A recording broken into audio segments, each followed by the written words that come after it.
जरूरी सूचना है आप सभी स्टूडेंट्स के लिए, स्टडी फॉर सिविल सर्विसेज का Android app Google play store में आ चुका है, उसको प्लीज तुरंत इंस्टॉल कर लीजिए। और अगर आप स्टडी फॉर सिविल सर्विसेज के सिर्फ ऐप से कोई भी कोर्स, कोई भी पीडीएफ परचेस करते हैं तो उसमें अप्लाई कूपन, अगर आप ज्ञान सर जो है आप उसमें अप्लाई करते हैं, ये कूपन कोड है, तो उसमें 20% फीस तुरंत माफ हो जाएगी, मतलब 20% डिस्काउंट तुरंत उसमें लग जाएगा। ज्ञान सर लिखना है, नॉर्मली ज्ञान सर स्मॉल लेटर में है सब कुछ, कोई स्पेस नहीं, कोई कॉलम नहीं, सिर्फ ज्ञान सर, GYANSIR। इस तरह से अगर कूपन कोड लगाते हैं आप ऐप में बाई करने से पहले, जो अप्लाई कूपन वाले में आता है, तो 20% का डिस्काउंट तुरंत मिलेगा। वीडियो देखिए। तो दोस्तों, जैसा कि हम लोग को सुनने को आ रहा है कि यूपी पीसीएस का एग्जाम जो है वो फिर से पोस्टपोन हो गया है। अब आपका दिसंबर महीने में भी आपको देखने को नहीं मिलेगा। एग्जाम कब होगा? अप्रैल में होगा। लेकिन इसका अभी तक आप ये समझो कोई भी ऑफिशियल नोटिफिकेशन नहीं आया आयोग की तरफ से। ठीक है, ये मार्केट में आपकी एक न्यूज चल रही है। और जैसा कि पहले भी आपकी न्यूज चली थी कि एग्जाम जो है पोस्टपोन हो रहा है, वो आखिर में देखो वो न्यूज भी जो है आपकी वो सच्ची हुई आखिरकार। क्योंकि होता क्या है ना, आयोग के अंदर में जो जो लोग हैं वही जो है न्यूज को वायरल करते हैं, बाद में उसकी जो है पुष्टि हो जाती है ऑफिशियल नोटिफिकेशन से। तो देखो, अगर एग्जाम आपका अप्रैल में होता है, जो आपका दिसंबर में होना था, अगर एग्जाम आपका अप्रैल में होता है, जो कि लग भी रहा है कि एग्जाम अप्रैल में होगा, तो हम लोगों को कैसे पढ़ना है, ठीक है, क्या टाइम टेबल होना चाहिए? क्योंकि बहुत बच्चा जो है ये क्वेश्चन पूछ रहा है कि प्री का पढ़ें या मेंस का पढ़ें। क्योंकि देखो है क्या ना, आपने देखो मेन चीज तो हमें प्री निकालना है, क्योंकि कंपटीशन प्री में सबसे ज्यादा रहता है, प्री तो निकालना जरूरी है। लेकिन जब एग्जाम पास में होता है, 2-3 महीने बचे होते हैं, तो पूरी तरीके से आपको प्री को डेडिकेट करना पड़ता है अपना टाइम। लेकिन जब आपके पास में समय मिल गया तो आपको मेंस का भी पढ़ना जो है जरूरी है। क्योंकि जो असली आपको रैंक मिलेगी, जो सिलेक्शन होगा आपका, वो मेंस के आपके मार्क्स से ही होगा, मेंस की आंसर राइटिंग से ही होगा। ठीक है, तो आप आज समझो, आज आपका अगर डेट हम मान ले 5 नवंबर है, ठीक है, 5 नवंबर है, और हम मान के चल लें कि एग्जाम आपका कब होना है? एग्जाम आपका होना है भैया अप्रैल में। ठीक है, हालांकि ऑफिशियल नोटिफिकेशन नहीं आया है, लेकिन हम तब भी मान रहे हैं एग्जाम अप्रैल में होगा, क्योंकि बहुत बच्चा इसका क्वेश्चन पूछ रहा था। ठीक है, इसीलिए मैं बता रहा हूँ। तो आपको करना क्या है, मान लो जैसे सपोज करो 6-8 घंटा तो आपको डेली पढ़ना है। ठीक है, 6 घंटा भी अगर पढ़ लो, कि थोड़ा टाइम मिल गया, 6 घंटा भी अगर आप पढ़ लो, तो इसमें करो क्या ना, अभी देखो मैं आपको जो बता रहा हूँ, ठीक है, इसी हिसाब से चलना। 4 घंटे अभी आप दीजिए प्री को, 4 घंटे आप लोग प्री का पढ़िए, और 2 घंटे जो हैं वो आप लोग मेंस का पढ़िए। अब आप कहोगे यार मेंस का काफी कम बता रहे हैं सर आप, वो मैं इसलिए बता रहा हूँ, बस एक बार ऑफिशियल नोटिफिकेशन आ जाए ना तो सब कुछ क्लियर हो जाएगा। ठीक है, क्योंकि मैं एकदम 100% श्योरिटी पे आपको बताना चाहता हूँ। अगर मान लो एग्जाम दिसंबर में ही हो, जो उसका 1% चांस, मतलब समझो 1 ही 2% चांस है करीब। ठीक है, तो एग्जाम अगर दिसंबर में होता है तो 1-2% चांस भी मैं नहीं लेना चाहता हूँ, प्री की तैयारी चलती रहे। ठीक है, फिलहाल तो भैया अप्रैल में अगर पेपर है, तो कुल मिला के करना क्या है, 6 घंटे अगर पढ़ रहे हो, वैसे 8 घंटा भी कर सकते हो, तो 4 घंटा प्री का पढ़ो और 2 घंटे आप लोग मेंस। और अगर 8 घंटा पढ़ लो तो 5 घंटा प्री और 3 घंटा मेंस हो गया। ठीक, अब मेंस में करना क्या है, देखिए मेंस में करो क्या, 1 घंटा जो है डेली आप लोग पढ़िए, एथिक्स पढ़िए। ठीक है, क्या पढ़ना है? एथिक्स पढ़ना है। क्योंकि एथिक्स एक ऐसा सब्जेक्ट है, आपको पता होगा जीएस पेपर जो 4 है वो आपका एथिक्स पे होता है। ठीक है, और ये आपका प्री के सिलेबस से ओवरलैप भी नहीं है। बाकी अगर मैं आपकी बात करूं, जो आपका जीएस 1 है, 2 है, 3 है, ये आपका जो प्री का सिलेबस है उससे ओवरलैप होता है। और जो 4, 5, 6 है, ये इतना ओवरलैप नहीं होता है। 4 वाला आपका एथिक्स का हो जाता है, और 5 और 6 जो है आपका यूपी स्पेशल हो जाता है। तो इनको पढ़ना जो है ना जरूरी है। तो अभी आप लोग क्या करो, 1 घंटा जो एथिक्स जो है डेली दीजिए। ठीक, बाकी 1 घंटा जो है आप लोग करिए आंसर राइटिंग। 1 घंटा बाकी क्या करनी है? आंसर राइटिंग करनी है।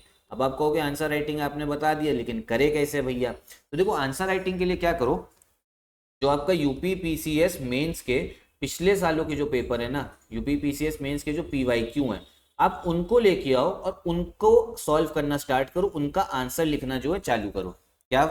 जो यूपी पीसीएस मेंस के पीवाईक्यू हैं, आप उनको उठाइए। ठीक है, आप उनको लेके आइए, उनको सॉल्व करिए और उनके आंसर लिखना आप लोग स्टार्ट करिए। यहां से आप लोग शुरुआत करो आंसर राइटिंग की। अब इससे देखो फायदा क्या होगा, पहली चीज तो आंसर लिखना आएगा, दूसरी चीज मैं बता रहा हूँ पीवाईक्यू जो है ना वो आपके रिपीट भी होते हैं, पीवाईक्यू रिपीट भी होते हैं। इसके बाद भी आपका ये पीवाईक्यू सब हो जाए, इसके बाद में जो यूपीएससी के मेंस है ना, जो यूपीएससी मेंस के जो आपके पेपर हैं, जीएस 1 से जीएस 4 तक, जीएस 5 और 6 नहीं, जीएस 1 से लेके जीएस 4 तक जो आपका पेपर है यूपीएससी मेंस का, उसकी भी आप आंसर राइटिंग प्रैक्टिस कर सकते हो पिछले 5-10 साल का। क्योंकि होता क्या है ना, यूपीएससी का जो मेंस है ना, यहाँ से भी यूपीपीसीएस सीधा क्वेश्चन उठा लेता है डायरेक्ट, और इसके तो रिपीट होते ही हैं। तो आपको समझ में आ गया होगा, 2 घंटा जो मेंस करना है, 1 घंटा एथिक्स करिए, फिर आंसर राइटिंग। एथिक्स भी 1 महीना पढ़ना, उसके बाद में हो जाओगे बोर। उसके बाद में जो 1 घंटा एथिक्स वाला है, इसको दे देना आप लोग यूपी स्पेशल को, जो जीएस 5 और 6 का पेपर है, ठीक। अब जो मैंने आपको प्री का बताया, प्री के लिए अब क्या करिए, तो देखो प्री के लिए आप लोग करिए इस समय पे, आप लोग जो है करंट अफेयर्स जो है, करंट अफेयर्स में तो टाइम देना ही है, करंट अफेयर्स तो आपको पढ़ने ही है, ठीक है, न्यूज़पेपर वगैरह आप लोग पढ़ते ही हो, ठीक। करंट अफेयर्स पढ़िए, साथ में आप लोग ज्योग्राफी पढ़ो, हिस्ट्री पढ़ो, ठीक है, पॉलिटी पढ़ो, क्योंकि यूपी पीसीएस में पॉलिटी जो है अच्छे से आती है। प्री का टाइम टेबल तो मैं बहुत बार बता चुका हूँ, लेकिन तब भी अगर आपको अगर अभी जानना है कि इस हिसाब से जो सिचुएशन अभी, मतलब समझो आयोग का ऑफिशियल नोटिफिकेशन नहीं आया है, एग्जाम लग रहा है अप्रैल में है, ठीक है, बहुत चांसेस है अप्रैल में होने की, लेकिन तब भी कुछ बच्चों के मन में होगा कि यार मान लो दिसंबर में हो जाए, 1-2% का भी रिस्क नहीं लेना चाहते हैं, तो उनके लिए क्या है, आप लोग जो अपने करंट अफेयर्स की तैयारी जैसे कर रहे थे, चलो मान लो अगर तुम्हें भले ही अगर अभी न्यूज़पेपर नहीं पढ़ना, ना पढ़ो, ठीक है, अगर ऐसे ऐसी जो सिचुएशन मैंने बताई उस हिसाब से अगर चलना है, तो करंट अफेयर्स जो है, करंट अफेयर्स की आप लोग मैगजीन करते रहिए, ठीक है, करंट अफेयर्स की क्या मैगजीन करनी है, ठीक है। करंट अफेयर्स के बाद वही आप लोग जो ज्योग्राफी, हिस्ट्री, पॉलिटी का जैसे रिवीजन अभी तक कर रहे थे, जैसे रिवीजन कर रहे थे वैसे ही करना है, ठीक है, जब तक ऑफिशियल नोटिफिकेशन नहीं आता। देखो ज्योग्राफी के लिए, इंडियन ज्योग्राफी और वर्ल्ड ज्योग्राफी के लिए इस सीरीज पे आपका इनिशिएटिव चल रहे हैं, आप उसको फॉलो करो, मैप के थ्रू मैं सब कुछ समझाता हूँ। हिस्ट्री की मैंने एक आपका टॉप 500 की एमसीक्यू की सीरीज स्टार्ट की, उसको देखिए, पॉलिटी की भी रिवीजन, तो इस चैनल पे आप लोग फॉलो करोगे तो ये तीनों सब्जेक्ट जो है अच्छे से मैं कवर आपको करवा दूंगा, ठीक है। तो जैसे रिवीजन कर रहे थे वैसे ही करो, कब तक, जब तक ऑफिशियल नोटिफिकेशन नहीं आ जाए। ये उन बच्चों के लिए, वैसे सभी बच्चों के लिए, क्योंकि भैया 1-2% का चांस जो है वो अभी भी है कि भैया मान लो एकदम से चमत्कार हो जाए, तो ऐसे ही आप लोग को चलना है। तो कुल मिला के फिर से एक बार समराइज कर दूं, आपका पेपर जो है बहुत चांसेस हैं कि अप्रैल में जाए, लेकिन जब तक ऑफिशियल नोटिफिकेशन नहीं आता, हम लोग क्योंकि आयोग के ऑफिशियल के हिसाब से ही चलते हैं, तब तक तो भैया दिसंबर है, लेकिन अप्रैल में हम लोग को लग रहा है ना पेपर होना है, ठीक है, सभी को लग रहा है अप्रैल में होना है, तो हिसाब से आपका टाइम टेबल हल्का सा बदला है। 6 घंटे में प्री को 4 घंटा दीजिए, 2 घंटा मेंस को दीजिए, ठीक है, और अगर 8 घंटा पढ़ लो, 5 घंटा प्री, 3 घंटा मेंस, क्योंकि हो सकता है ऑफिशियल नोटिफिकेशन 1-2% का चांस है कि दिसंबर में ही हो जाए पेपर, तो आपका प्री भी होता रहेगा, मेंस भी होता रहेगा, बैलेंस करके चलना है। और जब एक बार ऑफिशियल आ जाएगा ना, तो आधा आधा टाइम दे देना, 4 घंटा प्री, 4 घंटा मेंस, ऐसे तब कर सकते हो। और मेंस में भी क्या करना है, आपका एथिक्स पढ़ना, आंसर राइटिंग, आंसर राइटिंग के लिए क्या बताया, पीवाईक्यू जो है वो सॉल्व करो, यूपी पीसीएस मेंस के और यूपीएससी के भी होगी, रिपीट होते हैं।